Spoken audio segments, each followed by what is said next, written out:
Hello everyone, అందరికీ నమస్కారం. So ఈ వీడియోలో మనం ఫేక్ డాక్యుమెంట్స్ తీసుకొని జాబ్స్ ట్రై చేయాలి అనుకునే వాళ్ళకి ఈ వీడియో మీకోసమే. కంప్లీట్గా వీడియోని స్టార్టింగ్ నుంచి ఎండింగ్ వరకు చూడండి. అండ్ ఈ వీడియో ఈ వీడియో మెయిన్ టాపిక్లోకి వెళ్ళే ముందు నాదొక చిన్న రిక్వెస్ట్. సో ప్లీజ్ సబ్స్క్రైబ్ చేసి ఈ వీడియో చూడండి. అండ్ అదేవిధంగా మీ లైక్స్ అనేది నాకు చాలా సపోర్ట్ ఇస్తుంది. ఈ వీడియోని లైక్ చేసి చూడండి. ఓకే, సో ఫేక్ డాక్యుమెంట్స్ పెట్టాలి అనుకునే వాళ్ళు ఏ డాక్యుమెంట్స్ అనేవి ఇనీషియల్గా తీసుకోవాలి అనే దాని గురించి ఈ వీడియోలో మనం చూద్దాం.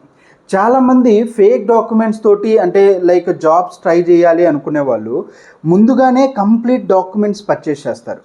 అది చాలా మిస్టేక్, అలా చేయొద్దు. సో ఇనీషియల్గా మనకి రిక్వైర్డ్ డాక్యుమెంట్స్ అనేవి తీసుకోండి, ఆ తర్వాతే కంప్లీట్ డాక్యుమెంట్స్ తీసుకోండి. ఎందుకు అని అంటే దీనివల్ల మీకు మనీ లాస్ అవుతుంది. సో అసలు కంపెనీ పాయింట్ ఆఫ్ వ్యూలో ఏదన్నా మనం ఇంటర్వ్యూస్ అనేది అటెంప్ట్ చేసినప్పుడు వాళ్ళు ఏ టైప్ ఆఫ్ డాక్యుమెంట్స్ అడుగుతారు అనేది ఫస్ట్ ఐడెంటిఫై చేయండి.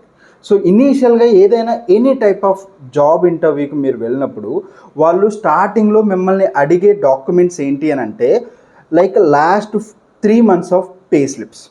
సో వీటి గురించి మిమ్మల్ని ఫస్ట్ అడుగుతారు. ఎందుకనంటే like me kind of me salary కానీ లేదు అని అంటే మీరు ఆల్రెడీ ఒకవేళ ట్రూగా ఎక్స్పీరియన్స్ ఉంది అని అంటే అట్లీస్ట్ ఏదో ఒక ప్రూఫ్గా ఒక లాస్ట్ 3 months ఆఫ్ డాక్యుమెంట్స్ అని అంటే పే స్లిప్స్ అనేది అడుగుతారు.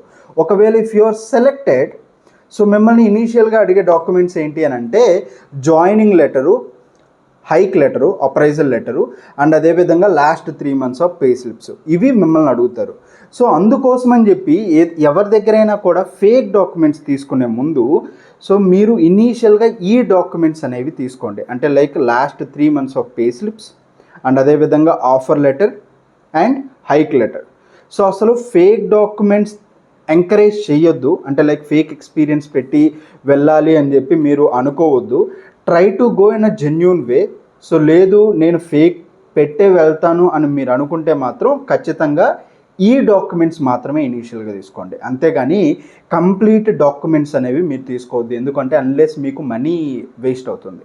వై? బికాస్ ఇప్పుడు మీరు కంప్లీట్గా ఇప్పుడు ఒక certain amount maybe 20 to 25K or 30K ఇలా మీరు ఒక అమౌంట్ పెట్టి ఫేక్ డాక్యుమెంట్స్ అనేవి మీరు తీసుకున్నారనుకోండి.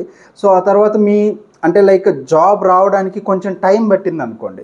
ఇలాంటి సినారియోలో ఇప్పుడు తీసుకునేదే ఫేక్. సో కంపెనీ ఉంటుందో ఉండదో కూడా తెలియదు. ఆ తర్వాత వాళ్ళ కంపెనీ క్లోజ్ చేస్తే so you need to purchase 1 more documents. లేదు అని అంటే ఇంకో కంపెనీ డాక్యుమెంట్స్ తీసుకోవాల్సి వస్తుంది. సో అన్లెస్ అందుకోసం అని చెప్పి కంప్లీట్ అమౌంట్ ముందుగానే పే చేయొద్దు.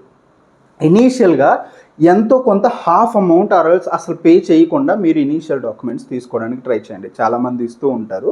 సో ఏమీ పే చేయకుండా last 3 months of pay slips and అదేవిధంగా ఆఫర్ లెటర్, హైక్ లెటర్, ఈ డాక్యుమెంట్స్ అనేవి తీసుకోండి. ఆ తర్వాత ఇంటర్వ్యూ అనేది అటెంప్ట్ చేయండి.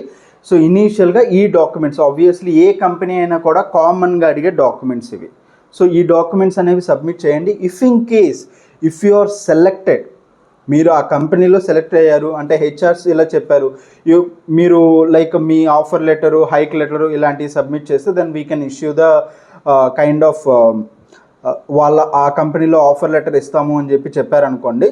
సో అలాంటి సినారియోలో you need to submit your relieving and experience letter. So these are the 2 documents అనేవి మనకి లాస్ట్లో అవసరం అవుతాయి. సో ఇనీషియల్గా పర్చేస్ చేయాల్సిన అవసరం లేదు.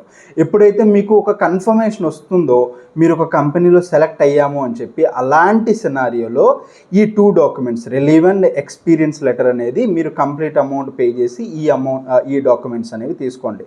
అప్పుడు కొంచెం క్లియర్గా ఉంటుందన్నమాట. అన్లెస్ మీరు మనీ వేస్ట్ చేసుకోవద్దు. ఓకే, సో ఇనీషియల్గా మీకు కావాల్సింది ఏంటి అని అంటే ఇంకోసారి రీట్రెక్ చేస్తాను. Offer letter, hike letter, last 3 months of pay slips.